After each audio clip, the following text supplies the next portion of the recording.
안녕하세요. 오늘 저희가 함께 들여다볼 자료는 아주 오래된 문서죠. 히브리서의 마지막 13장입니다. 네, 오늘의 미션은 뭐랄까 이 고대 청사진을 통해서 좋은 공동체란 무엇인가 이 질문에 답을 좀 찾아보는 거예요. 재밌겠네요. 이 여정이 꽤 흥미로운데요. 문 밖에서 낯선 이를 맞이하는 아주 공적인 행동에서 시작해서요. 침실이나 돈 문제 같은 극히 사적인 영역을 거치고 결국에는 우리가 속한 모든 익숙한 것들로부터 떠나라는 아주 급진적인 부름으로 끝나거든요. 한번 같이 따라가 보시죠. 네, 맞아요. 이 장이 히브리서의 마지막 장이다 보니까 그 전까지 이어지던 아주 깊고 복잡한 신학 이야기에서 분위기가 확 바뀝니다. 아, 그렇죠. 훨씬 실용적이고, 그래서 이제 어떻게 살아야 하는데요? 이 질문에 대한 구체적인 답변 목록처럼 느껴지죠. 이론이 아니라 당장 오늘 실천할 수 있는 행동 지침에 초점을 맞추고 있어요. 자, 그럼 그 첫 번째 행동 지침부터 볼까요? 시작부터가 아주 인간적이고 따뜻해요. 형제 사랑하기를 계속하고 손님 대접하기를 잊지 말라고 하네요. 네, 근데 바로 뒤에 따라붙는 말이 상상력을 자극해요. 이로써 부지 중에 천사들을 대접한 이들이 있었느니라. 이건 그냥 친절하게 굴라는 말, 그 이상인 것 같은데요. 그렇죠. 낯선 사람에게서 천사를 본다는 게 이게 무슨 의미일까요? 여기서 정말 중요한 관점의 전환이 일어나요. 이건 단순한 도덕적 권유가 아니에요. 아, 그런가요? 당시 초대교회 공동체에게 환대라는 건 생존이랑 직결된 문제였거든요. 박해를 피해 떠도는 사람들, 복음을 전하러 다니는 순회 설교자들. 이들에게 문을 열어주는 건 그 공동체의 사회적 안전망 그 자체였어요. 그러니까 천사를 대접했다는 말은 우리가 예측할 수 없는 만남, 특히 낯선 이를 대하는 그 순간에 어떤 신적인 차원의 의미가 담겨 있을 수 있다는 걸 암시하는 거죠. 그러니까 단순한 친절을 넘어서 공동체의 정체성을 보여주는 핵심적인 행위였다는 거군요. 바로 그거죠. 이게 오늘날이랑 묘하게 겹쳐 보이기도 해요. 저희는 낯선 사람에게 돈을 받고 집을 빌려주기도 하고 차에 태워주기도 하잖아요. 네, 그렇죠. 하지만 과연 거기에 어떤 신적인 만남에 대한 기대감이 있을까? 아니면 그냥 거래로만 생각할까? 좀 돌아보게 되네요. 바로 그 지점이죠. 이 환대의 정신은 바로 다음 구절로 자연스럽게 확장돼요. 3절을 보면 갇힌 자를 생각하고 학대받는 자를 생각하라 라고 하는데 그냥 생각만 하라가 아니에요. 자기도 함께 갇힌 것 같이 자기도 몸을 가졌은즉 이라고 말해요. 이건 그냥 동정심을 가지라는 게 아니거든요. 다른 사람의 고통을 그냥 내 것처럼 느끼라는 거군요. 와, 이건 정말 급진적인 공감인데요. 네, 16절의 선을 행함과 서로 나눠주기를 잊지 말라는 말까지 합치면 결국 이 공동체의 핵심은 가장 약하고 고통받는 사람들과 자신을 동일시하는 데 있었던 것 같아요. 맞아요. 형제 사랑, 손님 대접, 고통받는 이와의 연대, 그리고 나눔. 이 네 가지가 합쳐져서 하나의 청사진을 만드는 거예요. 청사진이요? 네. 세상과는 다른 방식으로 작동하는 서로에게 깊이 의존하고 가장 취약한 구성원을 중심에 두는 그런 공동체의 청사진이죠. 근데 여기서 흐름이 정말 재밌게 바뀌어요. 방금까지 공동체의 이런 큰 그림을 이야기하다가 갑자기 카메라 렌즈가 줌인하듯이 개인의 가장 사적인 영역으로 확 들어오거든요. 네, 맞아요. 그 전환이 아주 흥미롭죠. 바로 결혼과 돈 문제죠. 모든 사람은 혼인을 귀히 여기고 그리고 돈을 사랑하지 말고 있는 바를 줬단 줄로 알라. 이 두 가지가 왜 공동체 이야기 바로 다음에 나올까요? 그 연결이 정말 중요해요. 아무리 공동체의 가치가 훌륭해도 그 공동체를 이루는 개인의 삶이 욕망 때문에 무너지면 소용이 없으니까요. 그렇죠. 성적인 욕망과 물질적인 욕망은 예나 지금이나 한 사람의 인생을 그리고 공동체를 가장 쉽게 무너뜨릴 수 있는 강력한 힘이잖아요. 본문은 이 두 가지를 단단히 붙들라고 말하는 거예요. 특히 돈에 대한 구절이 인상적이에요. 그냥 돈을 사랑하지 말라고만 하는 게 아니라 있는 바를 족한 줄로 알라. 즉 만족하라는 대안을 제시하잖아요. 네, 맞아요. 근데 그 이유가 더 놀라워요.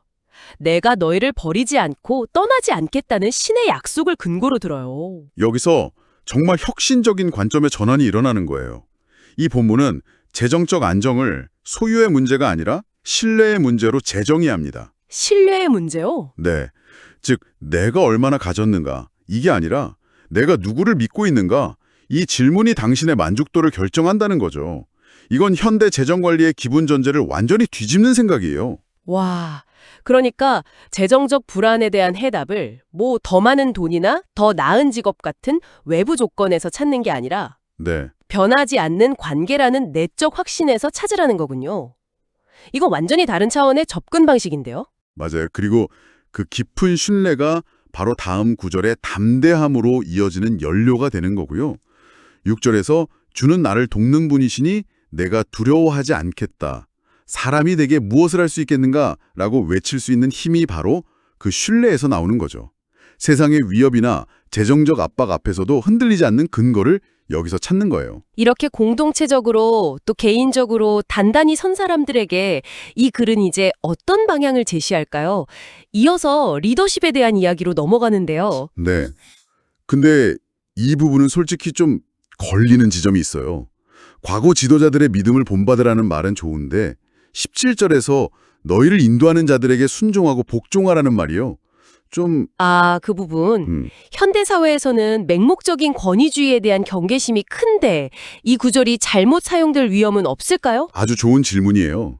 충분히 그렇게 들릴 수 있죠. 하지만 텍스트를 자세히 보면요. 이게 일방적인 명령이 아니라는 걸 알 수 있어요. 아, 그래요? 왜 순종해야 하는지에 대한 이유가 바로 뒤에 나오거든요. 지도자들이 자신들이 마땅히 회개할 자인 것 같이 너희 영혼을 위하여 늘 깨어있기 때문이라고요. 지도자들 역시 누군가에게 책임을 져야 하는 존재라는 거군요. 네, 그렇죠. 권위만 있는 게 아니라 그만큼의 무거운 책임감을 지고 있다는 걸 전제하는 거네요. 그렇죠. 이건 권위주의가 아니라 상호 책임의 관계예요. 지도자는 공동체를 위해 자신을 희생하며 깨어있고 공동체는 그들의 수고를 인정하고 신뢰하며 따름으로써 그들이 기쁨으로 일하게 하라는 거죠. 이런 신뢰에 기반한 리더십이 왜 중요하냐면 바로 구절의 경고, 여러 가지 다른 교훈에 끌리지 말라는 말과 연결되기 때문이에요. 당시에도 여러 이질적인 가르침들이 많았나 보군요. 그런 혼란 속에서 공동체를 지켜주는 어떤 밭 같은 역할이 필요했다는 거네요. 맞아요. 하지만 본문은 인간 지도자를 넘어선 궁극적인 닷을 제시해요. 바로 이 단락의 중심축이자 히브리서 전체를 관통하는 선언이죠. 그게 뭔가요? 8절 예수 그리스도는 어제나 오늘이나 영원토록 동일하시니라. 모든 것이 변하고 수많은 가르침이 우리를 흔들 때 절대로 변하지 않는 유일한 기준점이 있다는 선언이에요. 이 변치 않는 분이 모든 낯선 가르침을 판단하는 시금석이 되는 거죠. 그렇군요.